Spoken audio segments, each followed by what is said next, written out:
And so I want to go a little bit deeper and specifically into the segmentation component, because I just find in Sure. my experience, it's a place where companies struggle to make Mm. choices.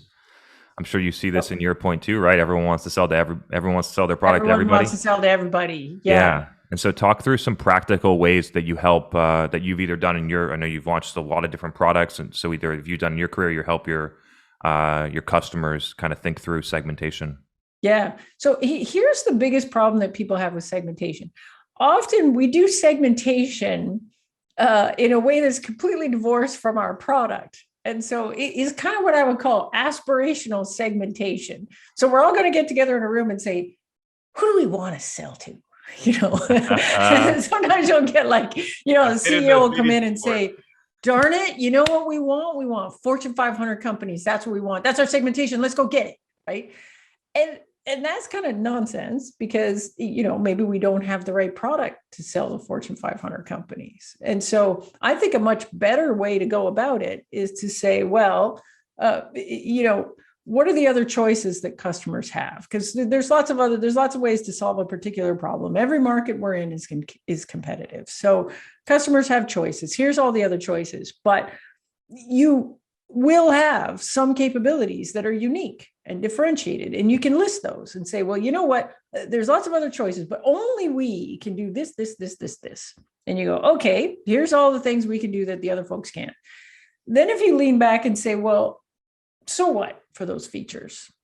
So what? Why does the customer care? Like, what do those features actually enable for customers? If you look down a set of differentiated capabilities, map that to differentiated value, now I've got this is the value that I can provide for customers that no one else can. I can do this.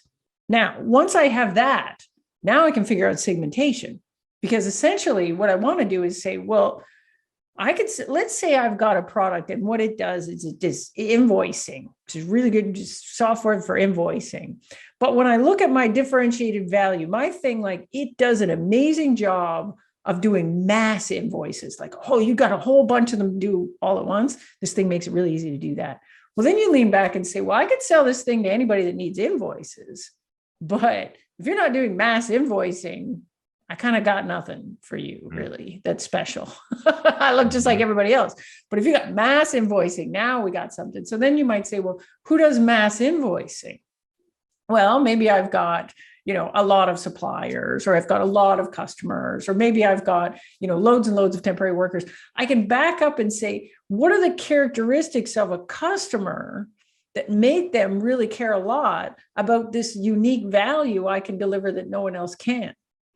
So if you think about it that way, then you're going to end up something that is very targeted and very specifically, like a segmentation that is very specific to your product, that says, you know what, we can sell to everyone, but if they meet these 3, 4 criteria, they'd be nuts not to buy us. We're the only one that can satisfy what they want to do. And we're always going to win in there. Even if it's competitive, we're always going to beat the other guys because we got this set of things that they don't have. Mhm. So really good segmentation gets into that. It isn't, so there's two things about it. One, it's rooted in your differentiated value.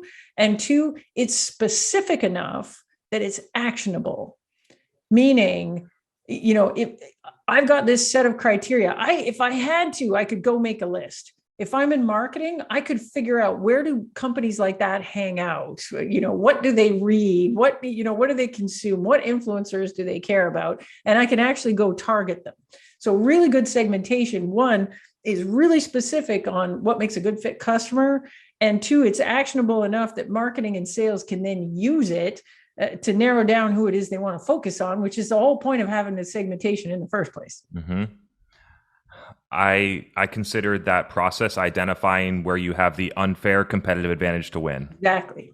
Exactly. where you go in there and, well, it's pretty obvious you just have an unfair competitive advantage. Another thing that Yeah, no I one can touch you in there, right? Like, no one exactly, can touch you in there. and it You've been everything requires designed. niching down to a place where your TAM that you're going to report right now might be a little smaller.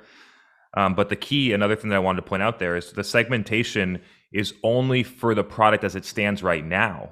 Correct. And as you go and as you continue to build capabilities, as Right. you continue to build things like that, that the segmentation evolves and can change. And this is where you get the process of companies that do a good job marching up market. Is they don't That's just sit in exactly the it. boardroom, just raise Series A. Okay, now we're going to go out and sell to Geico and Salesforce and HubSpot and all these enterprise companies. It's that they figure out the market that they're best equipped to win right now. They start Right now. winning that. They get cash flow going. They get grow. They build capabilities. They invest back in the product. They get market feedback, and you move. Right. I think some That's companies try exactly to it. just take the big jump, and it usually doesn't work that way.